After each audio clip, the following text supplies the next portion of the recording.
안녕하세요. 정용재 영어 독서입니다. 영어 독서에서는 파닉스의 모순 파헤치기라는 주제를 가지고 다양한 내용으로 파닉스의 잘못된 점들을 지적을 해오고 있습니다. 오늘 이 시간에는 파닉스가 무엇인지에 대해서 옆집 아주머니도 알고 있는데 오히려 영어 선생님들이 잘 모르고 있다라고 하는 주제를 가지고 말씀을 드리려고 합니다. 보통 선생님들은 파닉스에 대해서 이렇게 말을 합니다. 파닉스는 단어가 가진 소리, 발음을 배우는 교수법이다. 또는 소리와 철자를 통해 언어를 이해하는 학습 방법이다. 제가 볼 때는 이것은 영혼이 없는 그냥 적혀 있는 대로 말하고 있는 파닉스가 무엇인지에 대한 영어 선생님들의 생각이라고 생각을 합니다. 오히려 옆집 아주머니가 말씀하시는 내용들이 파닉스의 진실에 가깝다라고 말씀드릴 수 있습니다. 그래서 저는 아주머니가 말씀하신 내용을 진실의 소리라고 명명을 하고 싶습니다. 그러면 옆집 아주머니가 말씀하신 내용이 어떤 것인지 한번 설명을 드리도록 하겠습니다.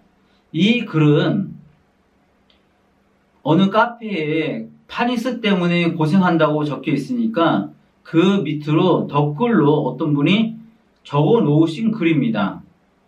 초등학교 6학년 학부모 되시는 분입니다. 이분이 말씀하신 내용을 소개를 해드리면 고학년에 영어 공부를 시작한 저희 딸은 파닉스 발음기호 다 했는데 파닉스만으로 커버가 안 돼서 발음기호도 했습니다. 결론적으로 발음기호가 더 도움이 됐습니다. 귀로 들어도 의외로 모국어 바탕으로 들어서 그런지 놓치는 부분, 애매하게 잘못 발음하는 게 많아서 눈으로 한번 확인하고 귀로 들으면 거의 확실하더라고요. 자, 이 다음을 한번 잘 들어보세요. 어릴 때 영유나 무지 많이 들어서 거의 원어민급 아니고선 의외로 잘못 듣고 발음하는 경우가 많더라고요. 딱 아는 만큼 들린다는 생각이 듭니다. 이런 글을 써주셨어요. 파닉스도 가르쳐보고 발음기호도 가르쳐봤는데 오히려 발음기호가 훨씬 더 영어 읽기에 도움이 되더라. 제가 꾸준하게 파닉스 교육에 대해서 말씀드리면서 저는 파닉스 자체를 거부하는 게 아닙니다. 그 우선순위가 조금 다르다고 하는 거, 그 다음에 주교육과 보조교육이 어느 것이 돼야 되느냐, 이것에 대해서 말씀을 드리는 것이 제가 파닉스 자체를 그냥 하나도 안 배워야 된다, 이런 거는 말씀드리는 게 아닙니다. 제가 말씀드린 것은 발음기호라는 게 주교육이 되고 그 다음에 파닉스가 보조교육, 그 다음에 발음기호가 먼저 교육을 하고 그 다음에 파닉스를 다음에 교육하는, 그러니까 교육 우선순위와 그 다음에 중점을 둬야 될 교육이 무엇인지 저는 그거를 분명하게 구분을 지어서 말씀드리는 것 뿐이지 파닉스 자체를 안 배워야 된다라고 말씀드리는 게 아닙니다. 그리고 많은 분들이 이제 영어 선생님들이 말씀하시는 거 있잖아요. 파닉스를 배운 다음에 사전을 찾아서 원어민 소리를 듣는다. 이거에 대한 명쾌한 설명을 지금 이분이 해주시고 계세요. 영유나 아니면 원어민급 수준이 아니면 들어서 그 발음을 알기는 쉽지 않더라는 겁니다. 제가 말씀드린 게 바로 이것입니다. 원어민들이 파닉스를 배워서 아무런 문제가 없는 이유는 원어민은 원어민이잖아요. 소리를 한두 번 들으면 바로 이해가 됩니다. 그리고 사전을 찾는다 라고 할 때도 그 사전에서 나오는 발음을 정확하게 들으니까 아무런 문제가 없다라는 거죠. 그러나 한국은 그런 듣기 훈련이 안 돼 있는 상태에서 알파벳을 배우자마자 바로 파닉스 학습으로 들어가는 이런 상황에서는 전자전을 찾아서 소리를 들어라? 예, 이거는 말도 안 되는 소리입니다. 그런 거를 해결책이라고 제시하고 있는 파닉스 선생님들이 파닉스를 제대로 이해하지 못하는 것이고, 그 다음에 영어 읽기, 영어 듣기가 무엇인지도 제대로 이해하지 못했다라고 할 수 있습니다. 전체적인 영어 교육에 대해서 모른다라는 게 저는 맞다라고 생각을 합니다. 오히려 지금 이 댓글을 적어주신 분, 초등학교 6학년 학부모, 이분이 오히려 파닉스에 대한 진실을 명쾌하게 설명하고 있다라고 하는 것입니다.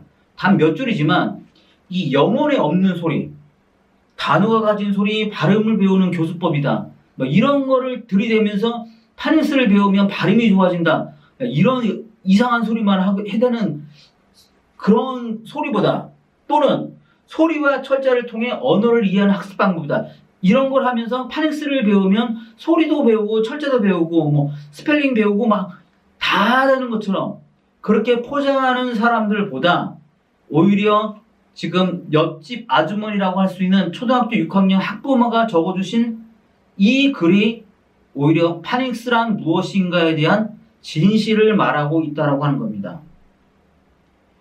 다시 한번 말씀드리면, 어릴 때 영유나 무지 많이 접해서 거의 원어민급이 아니면 발음을 듣더라도 제대로 듣지 못하더라는 겁니다.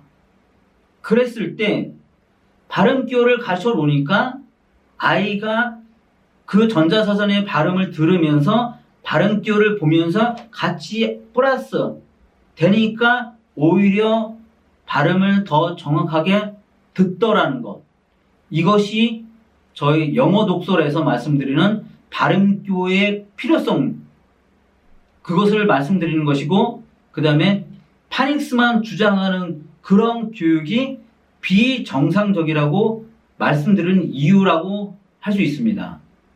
다시 한번 말씀드리지만, 영어 독설에서는 파닉스를 안 배우자 이런 것이 아니라 우선순위는 발음 기호에 두고, 그 다음에 파닉스는 보조 교육, 그 다음에 발음 기호 교육 후순위로 배워야 될 교육이라고 정확하게 구분지어서 말씀을 드립니다. 그러면 대한민국처럼 영어 듣기가 훈련되지 않는 그런 아이들이 영어 읽기를 공부할 때 많은 도움이 되고, 특히나 영포자가 절대 생기지 않는다고 하는 겁니다. 영포자가 생기는 첫 번째 이유, 가장 주된 이유는 영어 단어를 몰라서인 거고, 그런 영어 단어를 읽지 못하게 된 계기가 된 것은 바로 파닉스입니다. 왜냐하면 지금은 거의 모든 초등학생들이 영어학원을 다닙니다. 그런데 그 영어학원이 거의 99%는 발음 기호가 아니라 파닉스를 가르칩니다. 그러니까 파닉스를 배우는데도 불구하고 결국은 영어 단어를 읽지 못해서 영어를 포기한다, 이렇게 결론 지어도 별 무리가 없다라고 하는 것입니다. 그만큼 많은 학생들이 학원에서 아니면 학교에서 파닉스를 이미 배우고 있는 실정인데도 불구하고 영포자가 생기기 때문입니다. 그런데 그런 아이들에게 발음 기호를 가르치면 그것도 뭐 1개월, 6개월, 1년 이런 것이 아니라 불과 2주일만 아니면 일주일만 가르쳐줘도 영어에 대한 생각을 완전히 바꾸고 영어에 대한 호기심이 조금 가장하면 불타오를 거라고 저는 자신있게 말씀을 드립니다. 그런 교육 경험들이 많이 있었기 때문에 자신있게 제가 말씀드릴 수 있습니다. 한번 제가 말씀드리는 내용들을 믿어보시고 이번 기회에 발음기호 교육이 옛날 교육, 지금은 하지 말아야 될 옛날식 교육, 이런 생각들, 이런 편견들을 버리시고 제대로 한번 발음기호 교육을 해서 자녀의 영어 교육 또는 본인의 영어 교육 공부에 도움이 됐으면 합니다. 오늘은 이것으로 마치겠습니다. 감사합니다.